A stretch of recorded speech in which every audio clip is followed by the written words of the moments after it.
Hello दोस्तों, पिछली video में आपके पास 75 क्वेश्चन करा चुका था। आइए क्वेश्चन नंबर 76 से स्टार्ट करते हैं। क्वेश्चन नंबर 76 कहता है कि आज़ाद हिंद की अंतरिम सरकार के संबंध में निम्नलिखित में से कौन सा कथन सही है। इसकी स्थापना 1941 में सुभाष चंद्र बोस के नेतृत्व में बर्लिन में हुई थी। इसका गठन 1943 में सिंगापुर में सुभाष चंद्र बोस के नेतृत्व में हुआ था। द्वितीय विश्व युद्ध के दौरान इसे मित्र देशों से राजनयिक मान्यता प्राप्त हुई थी और इसके मुख्य कार्यकारी अधिकारी के रूप में रासबिहारी बोस को बेस नेतृत्व कर रहे थे। देखिए क्वेश्चन नंबर 76 में इसका आंसर बी सही रहेगा, यानी कि जो इसका गठन है 1943 में सिंगापुर में सुभाष चंद्र बोस के नेतृत्व में हुई थी। देखिए जो INA आज़ाद हिंद फौज की स्थापना है, ये बहुत ज़्यादा क्वेश्चन इंपॉर्टेंट माना जाता है। ठीक है, तो इसको अच्छे से आप पढ़ के जाइएगा। क्वेश्चन नंबर 77 देखें। इसमें कह रहा है कि आज़ाद हिंद सरकार द्वारा अंडमान और निकोबार द्वीप समूह का नाम बदलकर निम्नलिखित में से क्या कर दिया गया था। आज़ाद और स्वतंत्र, शहीद और स्वराज, नेताजी और आज़ाद, क्रांति और विजय। देखिए इसका आंसर भी रहेगा, शहीद और स्वराज कर दिया गया था। ठीक है, क्वेश्चन नंबर 78 देखें। रियासतों के एकीकरण के दौरान जूनागढ़ एक विवादास्पद मुद्दा क्यों बनकर उभरा। इसके हिंदू शासक ने पाकिस्तान में विलय की मांग की क्योंकि राज्य में मुस्लिम बहुसंख्यक आबादी थी। हिंदू बहुसंख्यक आबादी वाले इस राज्य के मुस्लिम शासक ने पाकिस्तान में विलय की मांग की थी। स्वतंत्रता के बाद भी ब्रिटिश सरकार ने राज्य पर प्रत्यक्ष प्रशासनिक नियंत्रण बनाए रखा था। यह राज्य नेपाल और भारत दोनों के क्षेत्रीय वादों का दावों का विषय बन गया था। बताइए क्वेश्चन नंबर 78 का क्या रहेगा। देखिए मुख्य विवाद इसका था, हिंदू बहुसंख्यक आबादी वाले इस राज्य के मुस्लिम शासक ने पाकिस्तान में विलय की मांग कर दी थी, इसलिए जूनागढ़ का मुद्दा उसके सामने आया था। इसको पटेल ने फिर शामिल किया था। क्वेश्चन नंबर 79 देखें। जम्मू और कश्मीर के विलय से संबंधित निम्नलिखित घटनाओं को कालक्रम में व्यवस्थित करें। माउंटबेटन की हरि सिंह से मुलाकात, पाकिस्तान समर्थित कबायली आक्रमण, और क्वेश्चन नंबर 79 इसमें जो तीसरा कथन मैं पढ़ रहा था, इसमें विलय पत्र पर हस्ताक्षर। ठीक है, क्वेश्चन नंबर 79 के थ्रू जो जम्मू और कश्मीर के विलय से संबंधित जो घटनाएं हैं उसे बताइए कौन कौन सी कब हुई थी। ठीक है, तो इसका आंसर बी रहेगा, यानी कि पहली घटना बिल्कुल सही है, यानी कि माउंटबेटन की हरि सिंह से मुलाकात हुई थी। उसके बाद पाकिस्तान समर्थित कबायली आक्रमण हो गया था और उसके बाद विलय पत्र पर हस्ताक्षर हो गए थे, यानी कि इसका आंसर बी सही रहेगा। ठीक है, चलिए आज की सन थोड़ा देख लेते हैं कब को हुई थी। देखिए माउंटबेटन से हरि सिंह से जो मुलाकात करी थी उन्होंने जून 47 में करी थी और पाकिस्तान समर्थित कबायली जो आक्रमण हुआ था वो 22 अक्टूबर 1947 को हुआ था और उसके बाद जो विलय पत्र पर हस्ताक्षर हुए थे वो 26 अक्टूबर 1947 को किए गए थे। क्वेश्चन नंबर 80 देखें। क्वेश्चन नंबर 80 में क्या कह रहा है कि सूची मिलान करने को बोल रहा है कि बाबा रामचंद बारदौली सत्याग्रह, वल्लभ भाई पटेल बिहार किसान सभा और स्वामी सहजानंद सरस्वती अवध किसान आंदोलन और मदारी पासी एक आंदोलन। बताइए। देखिए इसमें जो बाबा रामचंद्र हैं वो आपका 3 हो जाएगा, यानी कि अवध किसान आंदोलन से संबंधित थे, और वल्लभ भाई पटेल थे वो आपके बारदौली सत्याग्रह से संबंधित थे, और स्वामी सहजानंद सरस्वती हैं वो बिहार किसान सभा से संबंधित थे, और डी का एक यानी कि जो मदारी पासी थे वो एक आंदोलन से संबंधित थे, यानी कि इसका आंसर ए हो जाएगा। ठीक है, क्वेश्चन नंबर 81 देखें। 81 बोल रहा है कि 15 अगस्त 1947 को महात्मा गांधी कहाँ थे। संविधान सभा को संबोधित कर रहे थे, नोआखली में एक मार्च का नेतृत्व कर रहे थे, साबरमती आश्रम में थे या कोलकाता में सांप्रदायिक शांति के लिए कार्य कर रहे थे। देखिए इसका आंसर डी रहेगा, यानी कि जो गांधी जी 15 अगस्त 1947 को कोलकाता में सांप्रदायिक शांति के लिए कार्य कर रहे थे। ठीक है,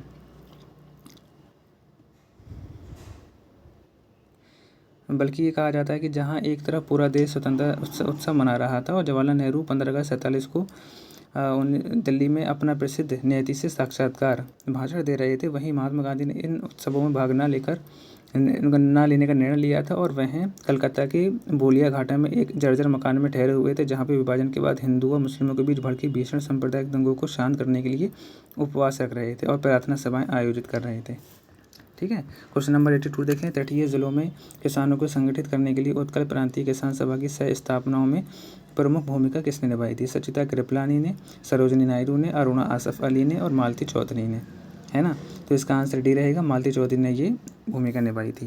क्वेश्चन नंबर 83 देखें। 1946 में हुए किसान सशस्त्र श्रमिक वर्ग विद्रोह को त्रावणकोर की रियासत प्रशासन द्वारा बेरहमी से दबा दिया गया था, यानी कि इसका ए पुनप्रभा वालियार विद्रोह, बी करीवेलूर संघर्ष, सी कयूर घटना, डी मोरझा विद्रोह।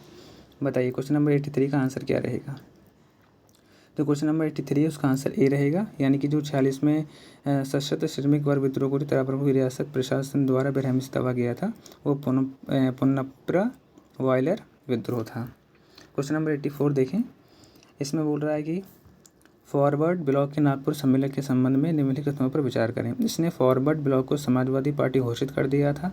इसने सभी सत्ता भारतीय जनता के हाथ में का नारा दिया था। बताइए इसका कथन कौन कौन से सही हैं, कौन से गलत हैं। इसमें कहा गया कौन से गलत हैं। तो देखिए कथन तो दोनों सही हैं, लेकिन तो इसका आंसर डी हो जाएगा, यानी कि ना तो एक दोनों कथन इसके सही, कोई गलत नहीं है। ठीक है। 85 देखें, निम्नलिखित में से किस ब्रिटिश अधिकारी ने 1919 में जलियांवाला बाग में निहत्थी भीड़ पर गोली चलवाने का आदेश दिया था? Michael O'Dwyer, lord Chelmsford, Reginald Dyer या सिडनी रॉलेट। क्वेश्चन नंबर 85, बताइए क्वेश्चन नंबर 85 का क्या आंसर रहेगा। इसका आंसर सी रहेगा, रेजिनोल्ड डायर ने गोलियां चलवा दी थी। ठीक है। क्वेश्चन नंबर 86 देखें, इतिहासकार AGP टेलर के अनुसार निम्नलिखित में से कौन सी घटना वह है निर्णायक क्षण बनी जब भारतीय ब्रिटिश शासन से विमुख हो गए थे? बंगाल का विभाजन, चंपारण सत्याग्रह, जलियांवाला बाग हत्याकांड, असहयोग आंदोलन। तो इसका आंसर सी रहेगा, जलियांवाला बाग हत्याकांड हुआ था, उसके संबंध में ये रिपोर्ट प्रकाशित की गई थी। क्वेश्चन नंबर 87 देखें, 87 बोल रहा है कि हंटर समिति के संबंध में निम्नलिखित कथनों पर विचार करिए। जलियांवाला बाग हत्याकांड के बाद पंजाब में हुई अशांति की जांच के लिए हंटर समिति का गठन किया गया था, और इस समिति का गठन भारत के राज्य सचिव एडविन मॉन्टेग्यू के आदेश पर किया गया था। सर सिडनी रॉलेट ने समिति की अध्यक्षता की थी। देखिए इसका आंसर 1 और 2 दोनों सही रहेंगे, लेकिन तीसरा कथन गलत रहेगा, क्योंकि जो इसकी अध्यक्षता है वो लॉर्ड विलियम हंटर ने की थी, ना कि सिडनी रॉलेट। क्वेश्चन नंबर 88 देखें, भारत सरकार अधिनियम 1935 के तहत प्रांतीय स्वायत्तता के संबंध में कथनों पर विचार करें। प्रांतों में द्वैत शासन व्यवस्था समाप्ति कर दी गई थी। सभी ब्रिटिश भारतीय प्रांतों में द्विसदनीय विधानमंडल लागू किया गया था। बताइए क्वेश्चन नंबर 88, इसका एक तो ठीक है, लेकिन सभी ब्रिटिश भारतीय प्रांतों में द्विसदनीय विधानमंडल लागू नहीं किए गए थे। कुछ चुनिंदा जो विधानसभा मंडल थे और तो उसमें द्विसदनीय सभाएं स्थापित की गई थी। ठीक है। क्वेश्चन नंबर 89 देखें, इसमें कह रहा है कि निम्नलिखित में से कौन सा व्यक्तित्व दिसंबर 1939 में मनाए जाने वाले मुक्ति दिवस में संबंधित नहीं था?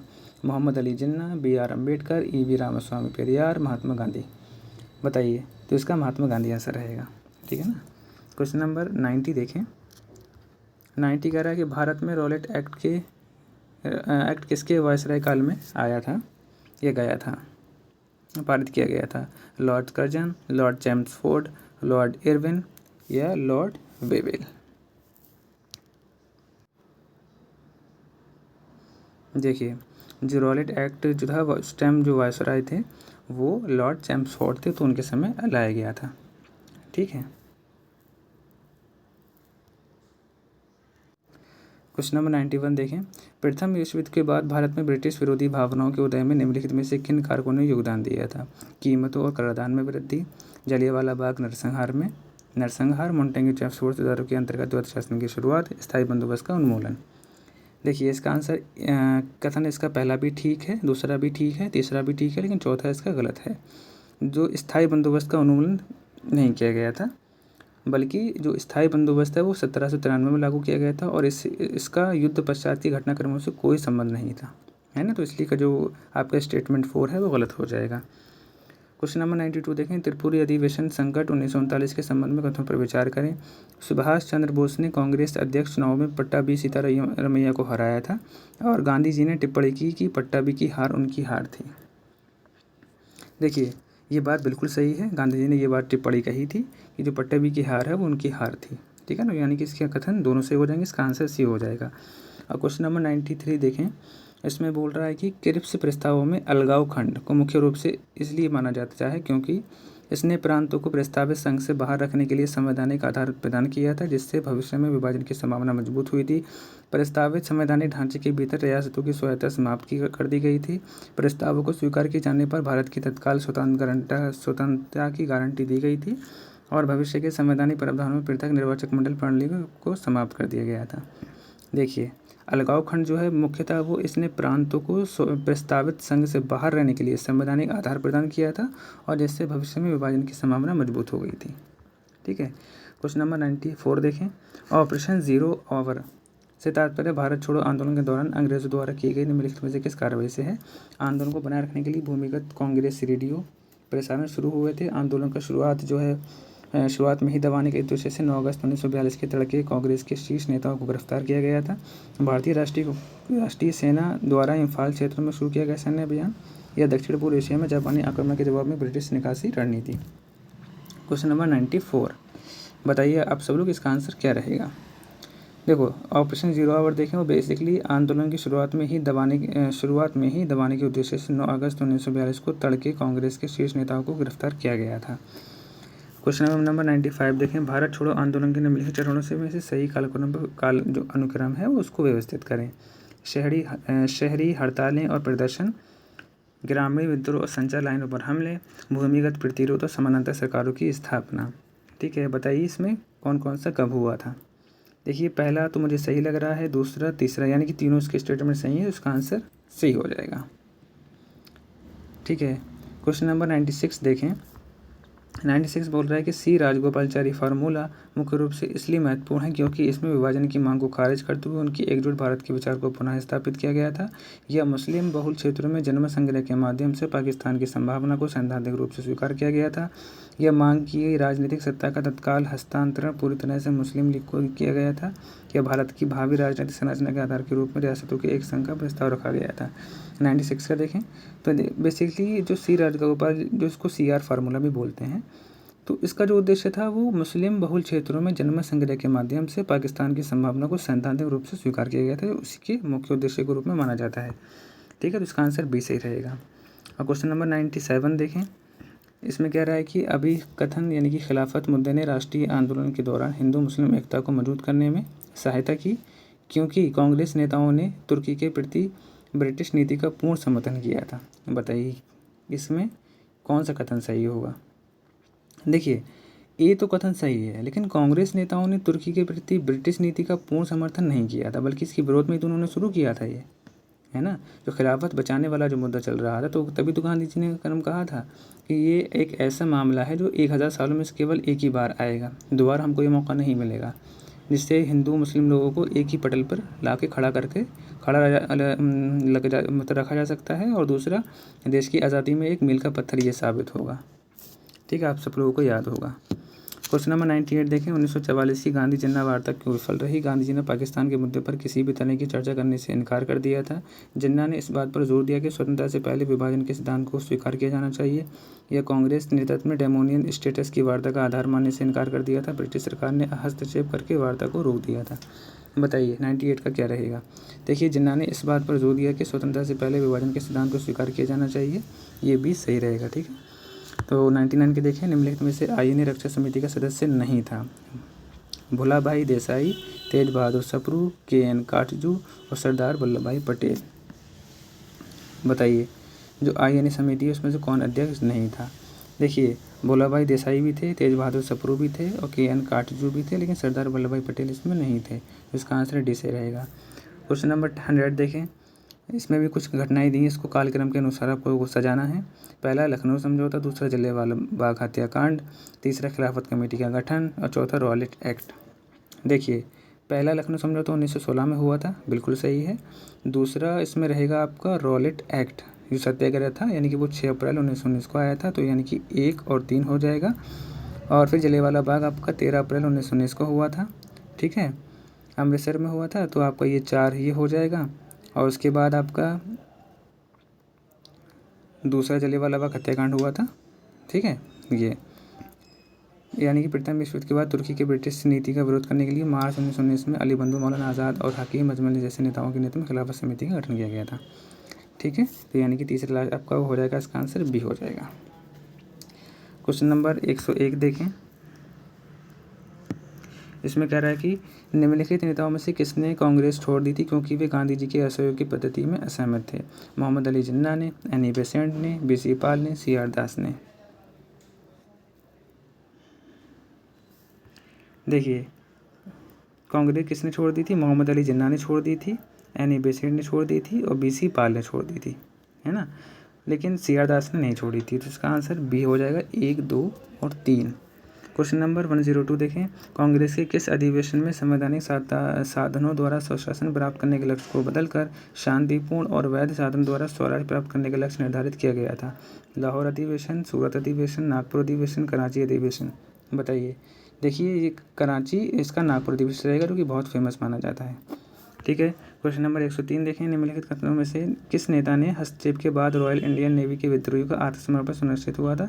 यह थी महात्मा गांधी और जवाहरलाल नेहरू, सरदार पटेल और मोहम्मद अली जिन्ना, सी राजगोपालचारी और मौलाना अब्दुल कलाम आज़ाद, और महात्मा गांधी और जवाहरलाल नेहरू।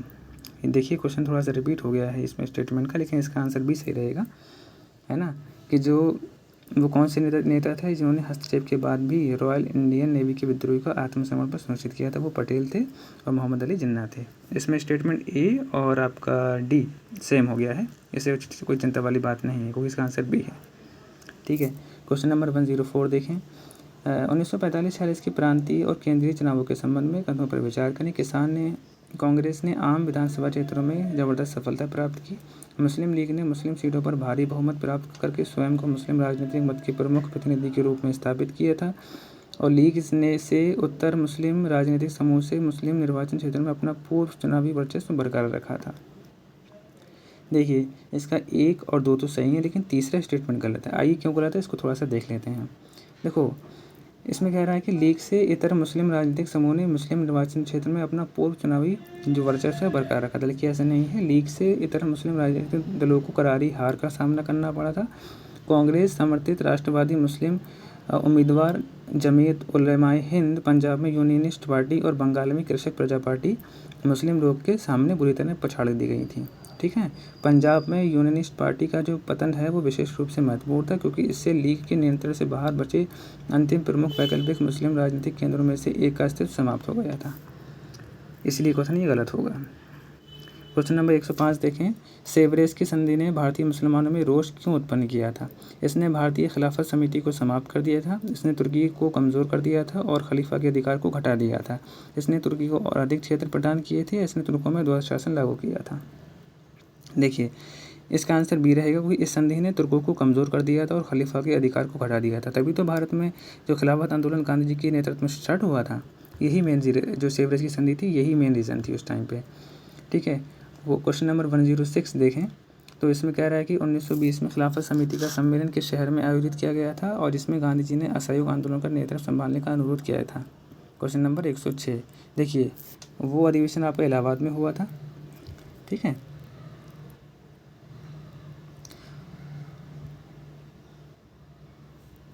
और हाँ एक चीज़ ध्यान रखिएगा कि जो इस अधिवेशन की जो अध्यक्षता थी वो लाला लाजपत राय ने की थी। ठीक है। अब क्वेश्चन नंबर 107 देखें, आईएनए मुकदमों और युद्धोत्तर सैन्य विद्रोह का भारत में ब्रिटिश शासन पर व्यापक प्रभाव क्या था? उन्होंने भारतीय सशस्त्र बलों की वफादारी पर ब्रिटिश विश्वास को मजबूत किया था। उन्होंने कांग्रेस को संवैधानिक राजनीति को पूरी तरह से त्यागने के लिए प्रेरित किया था। उन्होंने अंग्रेजों को विश्वास दिलाया कि भारतीय सशस्त्र बलों पर अब बिना शर्त भरोसा नहीं किया जा सकता। उन्होंने मुस्लिम लीग को राजनीतिक रूप से कमज़ोर कर दिया था। बताइए 107 का इसका आंसर सी रहेगा, यानी कि उन्होंने अंग्रेज़ों को यह विश्वास दिलाया था कि भारतीय सशस्त्र बलों पर अब बिना शर्त भरोसा नहीं किया जा सकता है। ठीक है। क्वेश्चन नंबर 108 देखें। दोस्तों क्वेश्चन नंबर 108 बोल रहा है कि 1946 में भारत में कैबिनेट मिशन भेजे जाने के प्राथमिक उद्देश्य क्या थे? बताइए, आप थोड़ा इसको दिमाग लगाइएगा, बहुत अच्छा क्वेश्चन है ये वाला। भारत की तत्काल 2 अलग अलग राज्यों में विभाजित करना, सत्ता हस्तांतरण पर बातचीत करने और प्रमुख राजनीतिक दलों को स्वीकार्य संवैधानिक ढांचा विकसित करना, बंगाल में बढ़ती सांप्रदायिक हिंसा को ब्रिटिश हस्तक्षेप के माध्यम से दबाना, अंतरिम सरकार को भंग करना और एक नई कार्यकारी व्यवस्था को स्थापित करना। क्वेश्चन नंबर 108 का बी रहेगा। ठीक है। यानी कि जो बेसिकली इसका जो कैबिनेट मिशन का जो भेजा गया था, सत्ता जो है हस्तांतरण पर बातचीत करने और प्रमुख राजनीतिक दलों को स्वीकार्य संवैधानिक ढांचा विकसित करने को बात कही गई थी। ठीक है। जो कि आपको 1946 में आया था। क्वेश्चन नंबर 109 देखें, तो इसमें कह रहा है कि निम्नलिखित में से किसने इंडियन नेशनल लिबरल फेडरेशन की स्थापना की थी? बिपिन चंद्र पाल, सुरेंद्र नाथ बनर्जी, एनी बेसेंट और जीएस खरपड़े। देखिए इसका आंसर बी रहेगा, यानी कि सुरेंद्र नाथ बनर्जी थे, तो उन्होंने इंडियन नेशनल लिबरेशन फेडरेशन की स्थापना की थी। क्वेश्चन नंबर 110 देखें, कह रहा है निम्नलिखित नेताओं में से किसने असहयोग आंदोलन के दौरान अपनी वकालत छोड़ दी थी?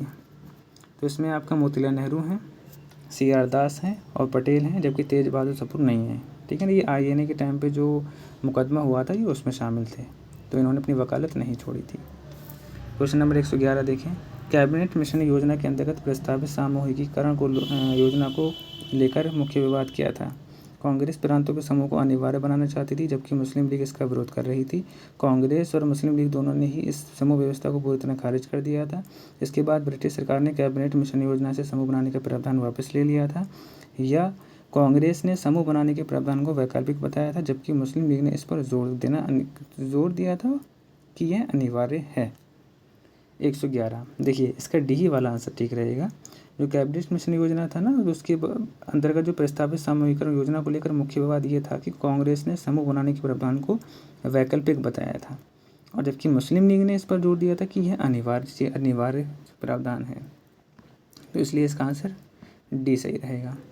क्वेश्चन नंबर 112 देखें, कथन और कारण वाला है। गांधी जी ने चौरी चौरा कांड के तत्काल बाद असहयोग आंदोलन वापस ले लिया था, क्योंकि गांधी जी का मानना था कि आंदोलन पूरी तरह अहिंसक रहना चाहिए। ये बात बिल्कुल सही है, इसलिए इसका आंसर ए रहेगा, यानी कि दोनों कथन सत्य हैं और आर ए की सही व्याख्या भी कर रहा है।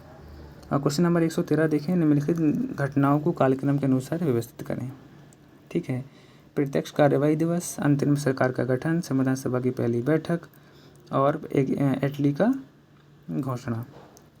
देखिए, इसमें प्रत्यक्ष कार्रवाई दिवस ठीक है 16 अगस्त 46 को करवाया गया था, और इसके बाद अंतरिम सरकार का गठन ये 2 सितंबर 1946 को करवाया गया था, और संविधान सभा की पहली बैठक 9 दिसंबर 1946 को हुई थी, और 20 फरवरी 1947 को आपका एटली की घोषणा आई थी, यानी कि इसका आंसर सी रहेगा। सारा बिल्कुल सही क्रम में लगा है। क्वेश्चन नंबर 114 देखें, इसमें कह रहा है कि 24 फरवरी 1922 को दिल्ली में आयोजित अखिल भारतीय कांग्रेस समिति की बैठक में असहयोग आंदोलन को वापस लेने के लिए गांधी के विरुद्ध निंदा प्रस्ताव किसने पारित किया था? KT शाह ने, विपिन चंद्र पाल ने, सुभाष चंद्र बोस ने, डॉक्टर मुंजे ने। देखिए दोस्तों, इसका आंसर डी रहेगा, डॉक्टर मुंजे ने अविश्वास प्रस्ताव पारित किया, निंदा प्रस्ताव पारित किया था। क्वेश्चन नंबर 115 देखें, इसमें कह रहा है कि माउंटबेटन की प्रारंभिक बाल्कन योजना को क्यों अस्वीकार कर दिया गया था? कि इसमें प्रस्ताव दिया गया था कि रियासतों को सीधे पाकिस्तान में शामिल होने की स्वतंत्रता होनी चाहिए, जिससे मौजूदा संवैधानिक ढांचा कमज़ोर हो जाएगा। इसमें प्रांतों और इकाइयों को अलग अलग सत्ता हस्तांतरण की परिकल्पना की गई थी, जिसमें पूरे भारत को राजनीतिक विखंडन का खतरा बढ़ गया था। इसने विभाजन के सिद्धांत को पूरी तरह से खारिज कर दिया था और इसके बजाय एक मजबूत अखिल भारतीय संवैधानिक व्यवस्था को सुरक्षित रखने का प्रयास किया। इसमें कांग्रेस के प्रभुत्व के तहत एक कमज़ोर परिसंघीय संरचना का प्रस्ताव रखा था, जिसे मुस्लिम लीग ने अस्वीकार कर दिया था। देखिए, इसका आंसर भी रहेगा। इसमें जो प्रांतों और इकाइयों को अलग करने का अलग सत्ता हस्तांतरण की परिकल्पना की गई थी, जिससे पूरी भारत में राजनीतिक विखंडन का खतरा बढ़ गया था। ये बहुत ही संवेदनशील मुद्दा था। अगर आप भारत का जो अर्ध विभाजन यानी कि विभाजन नहीं हुआ था, और ये जो माउंटबेटन योजना लाई, बाल्कन प्लान लाया गया था, तो इसको बाल्कन प्लान इसलिए कहते हैं क्योंकि इतने इतने छोटे राष्ट्र में इसको विभाजित कर दिया गया था कि जो भारतीय जो मुख्य नेता थे, भारतीय चिंतक थे, बहुत घबरा गए थे कि भारत को एक विखंडित राज्य में ना तब्दील कर दिया जाए, है ना। तो इसी बाल्कन योजना, जैसे आपने देखा होगा ना कि जो बाल्कन प्रायद्वीप हैं आपके यूरोप में, तो कितने छोटे छोटे देशों में बांटे गए थे, बने हैं इस टाइम पे वो। तो ऐसे ही भारत को बांट देने की उनकी जो योजना थी, इसको हम बाल्कन प्लान के नाम से जानते हैं। उनका मेन उद्देश्य था कि भारत को बहुत छोटे छोटे राज्यों में विभाजित कर दिया जाए। ठीक है, क्वेश्चन नंबर 116 देखें। क्वेश्चन नंबर 116 बोल रहा है कि 1946-47 में अपने सांप्रदायिक शांति प्रयासों के दौरान महात्मा गांधी ने निम्नलिखित में से किस स्थान का दौरा नहीं किया था? नोआखली का, बिहार का, कलकत्ता का, लाहौर का। देखिए, तीनों का किया था, नोआखली, बिहार, कलकत्ता, लेकिन लाहौर का नहीं किया था। क्वेश्चन नंबर 117 देखें। 117 बोल रहा है कि स्वराज पार्टी का गठन जनवरी 1923 में किसके द्वारा किया गया था? CR दास और जवाहरलाल नेहरू, मोतीलाल नेहरू और मदन मोहन मालवीय, CR दास और मोतीलाल नेहरू, एनी बेसेंट और CR दास। ठीक है, क्वेश्चन नंबर 117 इसका आंसर सी रहेगा, यानी कि CR दास और मोतीलाल नेहरू। क्वेश्चन नंबर 118 देखें कि उबर गांव और दहानू तालुकों में 1945 से विशाल आदिवासी कृषि विद्रोह का आधिकारिक तौर पर किस संगठन ने नेतृत्व किया था? स्वतंत्र लेबर पार्टी ने, महाराष्ट्र किसान सभा ने, ऑल इंडिया फॉरवर्ड ब्लॉक ने, या बॉम्बे प्रांतीय ट्रेड यूनियन ने। तो क्वेश्चन नंबर 118 का आपका बी रहेगा, यानी कि इसको जो लीड किया था, नेतृत्व किया था, महाराष्ट्र किसान सभा ने किया था। ठीक है, क्वेश्चन नंबर 119 देखें। तो इसमें बोल रहा है कि श्रमिक वर्ग के प्रतिनिधित्व को सुनिश्चित करने के लिए डॉक्टर BR अम्बेडकर ने 1936 स्पष्ट रूप से किस राजनीतिक संगठन की स्थापना की थी? अनुसूचित जाति संघ, all India depressed class league, या स्वतंत्र लेबर पार्टी, या बहिष्कृत हितकारिणी सभा? देखिए, जो बी आर अम्बेडकर थे वो 1936 में स्पष्ट रूप से स्वतंत्र लेबर पार्टी की उन्होंने स्थापना करी थी। ठीक है।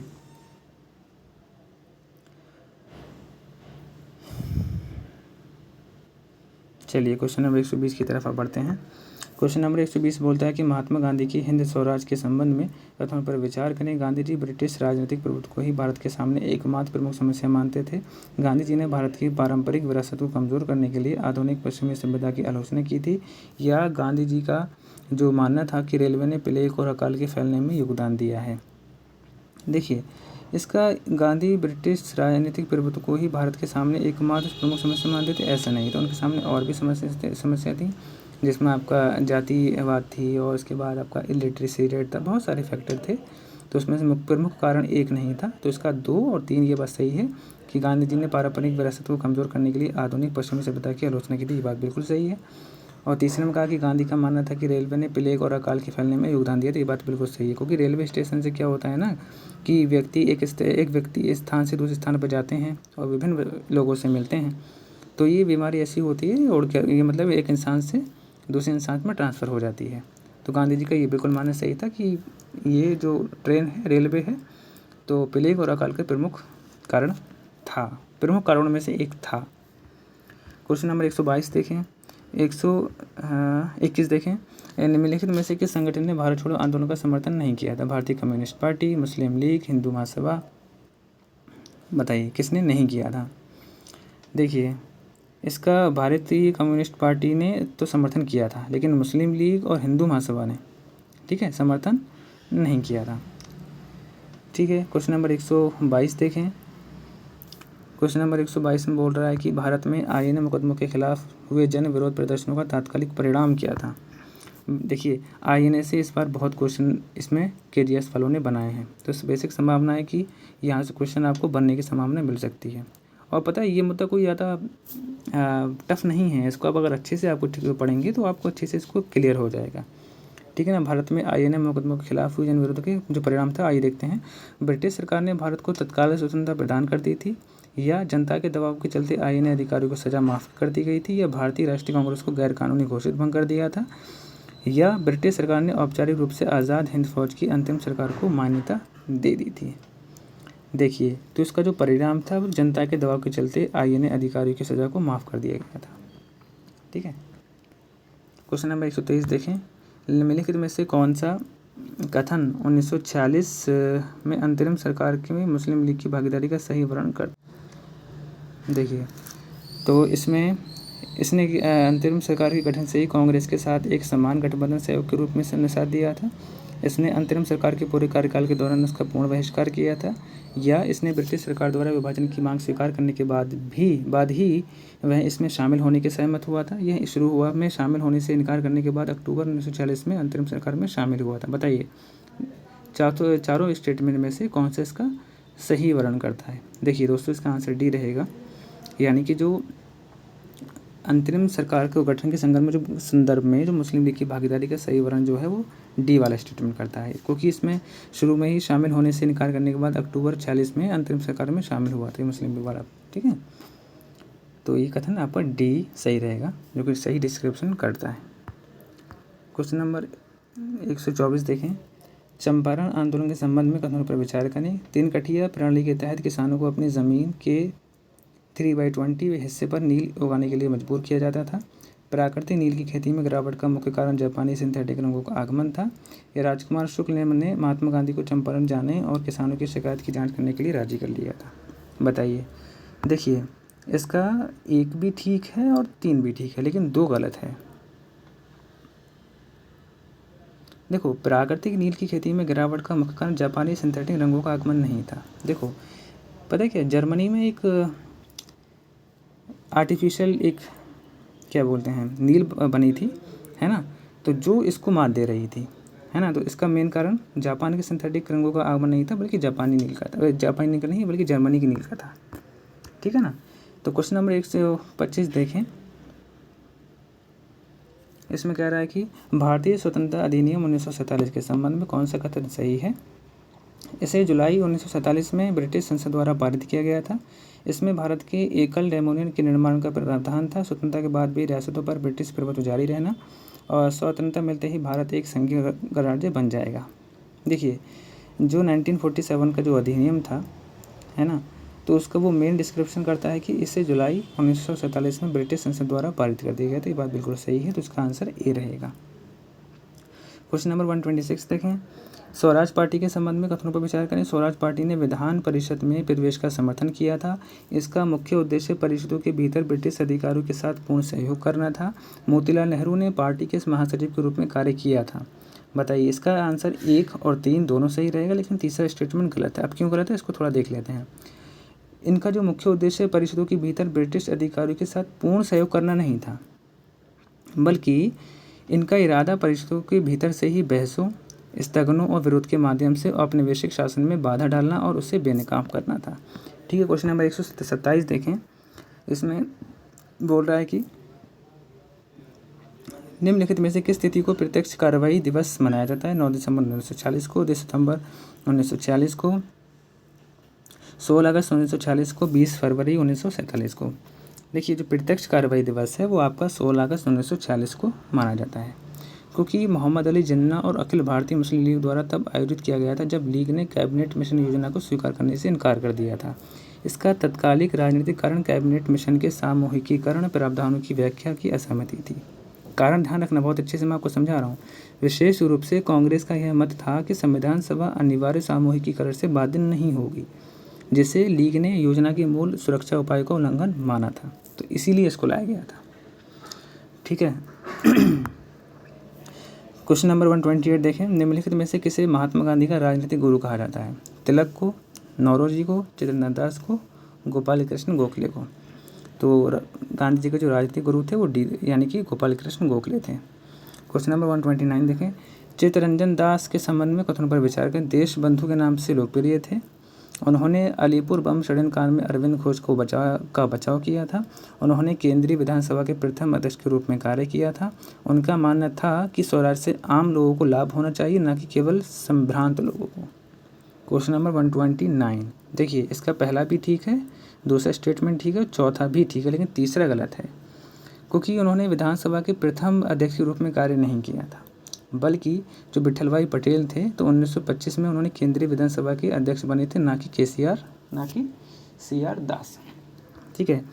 क्वेश्चन नंबर 130 देखें। भारतीय राष्ट्रीय कांग्रेस के किस अधिवेशन में पूर्ण स्वराज का प्रस्ताव किया गया था। कलकत्ता अधिवेशन 1928, लाहौर अधिवेशन 1929, कराची अधिवेशन 1931, लखनऊ अधिवेशन 1916। देखिए, इसका आंसर भी रहेगा, यानी कि जो कांग्रेस के पूर्ण स्वराज का जो प्रस्ताव था वो आपका लाहौर अधिवेशन 1929 में। तो लाहौर में जो रावी नदी है ना, तो तभी नेहरू द्वारा वहाँ पे झंडा फहरा दिया गया था, यानी कि पूर्ण स्वराज की मांग की गई थी। ठीक है। क्वेश्चन नंबर 131 देखें। कांग्रेस के लाहौर अधिवेशन यानी कि 1929 के संबंध में कथनों पर विचार करें। जवाहरलाल नेहरू ने अधिवेशन की अध्यक्षता की थी। कांग्रेस ने औपचारिक रूप से पूर्ण स्वराज की मांग को स्वीकार कर लिया था और रावी नदी के तट पर तिरंगा झंडा फहराया गया था। बताइए, इसका आंसर कौन सा सही है। क्वेश्चन नंबर 131 देखिए, तीनों इसमें स्टेटमेंट सही हैं। अब क्वेश्चन नंबर 132 देखें। 1946 में रॉयल इंडियन नेवी विद्रोह के भड़कने का तत्कालीन कारण क्या था। भारतीय राष्ट्रीय सेना के अधिकारियों की गिरफ्तारी और मुकदमा, अंग्रेजों द्वारा भारत के विभाजन की घोषणा, मुंबई में छात्र प्रदर्शनकारियों पर पुलिस ने गोलीबारी की, HMIS तलवार पर BC दत्त द्वारा भारत छोड़ो जैसे ब्रिटिश विरोधी नारे लिखना। बताइए, तो इसका जो सही उत्तर है वो डी रहेगा, यानी कि HMIS तलवार पर BC दत्त द्वारा भारत छोड़ो जैसे ब्रिटिश विरोधी नारे लिखना। ठीक है। क्वेश्चन नंबर 133 देखें। दक्षिण अफ्रीका में के निम्नलिखित में से किस रेलवे स्टेशन पर 1893 में महात्मा गांधी को जबरदस्ती रेलगाड़ी की प्रथम श्रेणी के डिब्बे से उतार दिए गए थे। क्या वो डरबन से थे, कैपटाउन, पीटर्सबर्ग या जोहान्सबर्ग थे।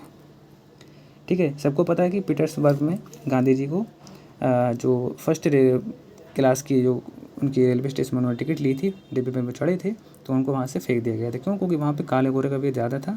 और ये बात गांधी जी ने खुद अपनी उनकी जो आत्मकथा है, ठीक है, my experiment with the truth, तो उसमें एक साफ साफ बात उन्होंने खुद कही है। आप उसको पढ़ना। क्वेश्चन नंबर 134 देखें, कैबिनेट मिशन योजना के अंतर्गत प्रस्तावित भारतीय प्रांतीय समूह के संबंध में निम्न कथनों पर विचार करें। समूह ए मध्य प्रांत और उड़ीसा, समूह बी सिंध और ब्रिटिश बलूचिस्तान, समूह सी असम और उत्तर पश्चिम प्रांत यानी कि नॉर्थ वेस्ट प्रोविंस। देखिए तो इसके 2 युग्म सही हैं, पहला सही है, दूसरा सही है, लेकिन 3 सही नहीं है। क्यों? क्योंकि बंगाल और असम शामिल थे, ना कि असम और उत्तर पश्चिम सीमांत, है ना। असम और बंगाल थे, तो इसमें नॉर्थ वेस्ट जो प्रोविंस कहा गया है ना, तो वो नहीं था, इसलिए स्टेटमेंट गलत हो जाएगा। क्वेश्चन नंबर 135 देखें, घटनाओं और उनके संबंधित वर्षों के संबंध में युगों पर विचार करें। महात्मा गांधी का दक्षिण अफ्रीका से लौटना 1915, जलियांवाला बाग हत्याकांड 1918, पूर्ण स्वराज 1929 और दांडी मार्च की शुरुआत 1930। देखो क्वेश्चन नंबर जो 135 है उसमें आपका सही उत्तर होगा, यानी कि 3 युग्म सही सुमेलित हैं, क्योंकि इसमें 2 जो स्टेटमेंट है ना वो गलत है। क्यों? क्योंकि जलियांवाला बाग 1918 में नहीं हुआ था, बल्कि वो 1919 में हुआ था, और जनरल डायर था, तो उसके नेतृत्व में यहाँ पर गोलियाँ चलवा दी गई थी। ठीक है। क्वेश्चन नंबर 136 देखें, भारतीय स्वतंत्रता आंदोलन के दौरान विधायी राजनीति के संबंध में कथनों पर विचार करें। मदन मोहन मालवीय और मोतीलाल नेहरू ने दिसंबर 1922 में इंडिपेंडेंट पार्टी शुरू करने का फैसला किया था। विठल भाई पटेल ने 1925 में केंद्रीय विधानसभा के पहले भारतीय अध्यक्ष यानी कि स्पीकर बने थे, या विठल भाई पटेल भी स्वराज पार्टी से जुड़े थे। क्वेश्चन नंबर 136 देखिए, इसके तीनों स्टेटमेंट सही हैं, इसका आंसर डी हो जाएगा। क्वेश्चन नंबर 137 देखिए, नेहरू रिपोर्ट के संबंध में निम्नलिखित कथनों पर विचार करें। इसने ब्रिटिश साम्राज्य के 100 शासित डोमिनियनों की तर्ज पर भारत के लिए डोमिनियन स्टेटस की सिफारिश की थी। इसने सभी प्रांतों में मुसलमानों के लिए पृथक निर्वाचन मंडलों का समर्थन किया था। इसमें मौलिक अधिकारों का प्रस्ताव किया गया था, जिसमें सार्वभौमिक वयस्क मत अधिकार और महिलाओं के समान अधिकार शामिल थे। इसने राज्य के धर्म से पूर्णतः अलग रहने की सिफारिश की थी। देखिए इसमें पहला स्टेटमेंट जो सही है, दूसरा गलत है, यानी इसका आंसर बी रहेगा। तो यानी कि 1 और 3 और 4 2 गलत है। इसने कहा ना, इसमें कह रहा है कि इसने सभी प्रांतों में मुसलमानों के लिए पृथक निर्वाचन मंडलों का समर्थन नहीं किया, ऐसा नहीं है। तो रिपोर्ट बताती है कि निर्वाचक मंडलों की व्यवस्था को अस्वीकार कर दिया गया था। इसके बजाय उसने उन प्रांतों में मुसलमानों के लिए सीटों के आरक्षण के साथ संयुक्त निर्वाचक मंडलों का प्रस्ताव रखा था, जहाँ के वे अल्पसंख्यक थे, इसलिए स्टेटमेंट ये गलत हो जाएगा। क्वेश्चन नंबर 38 देखें, तो 138 में कह रहा है कि साइमन कमीशन भारत कब आया था? जनवरी 1928 में, 3 फरवरी 1928 में, 8 अगस्त 1928 में, या 31 दिसंबर 1929 में। देखिए जो साइमन कमीशन था वो 8 अगस्त 1928 को आया था, ठीक है ना। क्वेश्चन नंबर 139 देखें, तो 139 कह रहा है कि भारतीय नौसेना विद्रोह के दौरान नौसेना केंद्रीय हड़ताल समिति के संबंध में कथनों पर विचार करें। इसका नेतृत्व MS खान ने किया था। विद्रोही सैनिकों ने एकता के प्रतीक के रूप में कांग्रेस, मुस्लिम लीग और भारतीय कम्युनिस्ट पार्टी के झंडे फहराए थे। इसकी मांग पाकिस्तान का तत्काल निर्माण थी। बताइए इसमें कौन सा स्टेटमेंट या कितने स्टेटमेंट सही हैं? देखिए इसका केवल 3 सही है, सही तो है, लेकिन इसमें गलत पूछा है ना, तो इसमें 3 गलत रहेगा।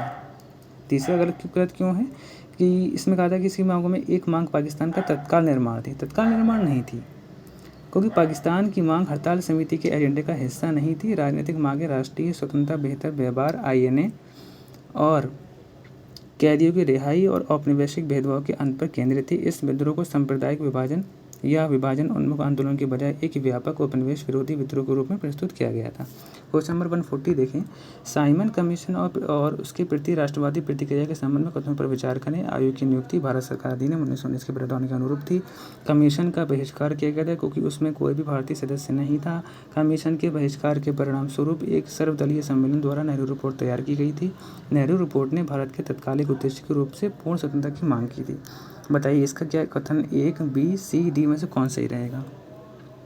देखिए 140 का इसका आंसर A है इसमें, क्योंकि 1, 2, 3 तो सही है, लेकिन नेहरू रिपोर्ट ने भारत के तत्कालिक उद्देश्य के रूप में पूर्ण स्वतंत्रता की मांग इसमें नहीं की थी। और बल्कि उस टाइम तक पता है एक मुद्दा चल रहा था, डोमिनियन स्टेटस की मांग चल रही थी, है ना। जब यहाँ से जब बात नहीं बन पा रही थी, तब 1929 में जो नेहरू थे, तो उन्होंने ये मुद्दा उठाया था कि हमको डोमिनियन स्टेट नहीं चाहिए।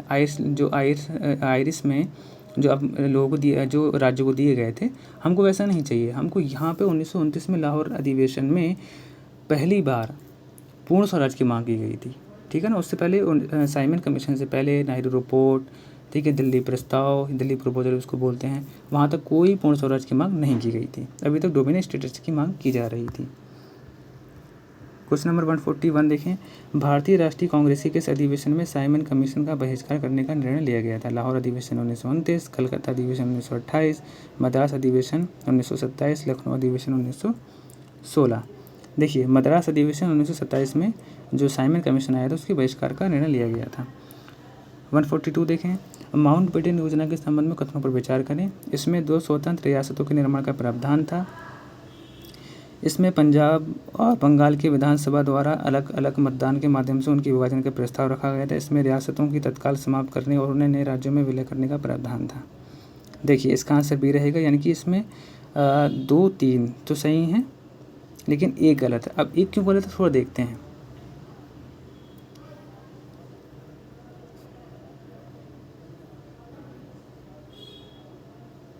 क्वेश्चन नंबर 142, इसमें आंसर तो गलत दिया है, लेकिन मेरे हिसाब से इसका आंसर ए होना चाहिए। क्यों?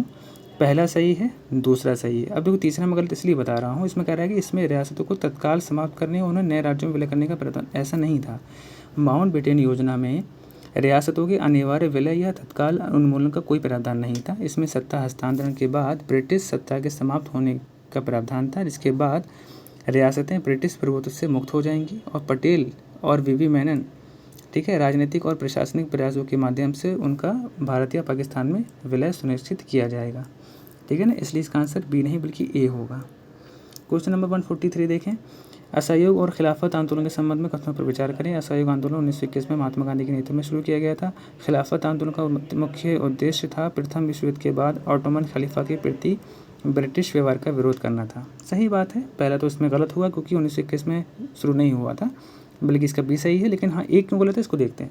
जो असहयोग आंदोलन था ना दोस्तों, वो 1920 में महात्मा गांधी द्वारा शांतिपूर्ण और अहिंसक साधनों से स्वशासन प्राप्त करने के उद्देश्य से शुरू किया गया था और भारतीयों से विदेशी वस्तुओं, सरकारी संस्थानों और उपाधियों का बहिष्कार करने का आग्रह किया गया था।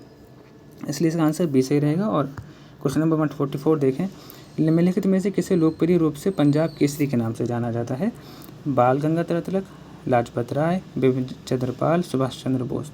सब जानते हैं, इसका आंसर बी रहेगा। लाजपत राय को पंजाब केसरी के नाम से जाना जाता था।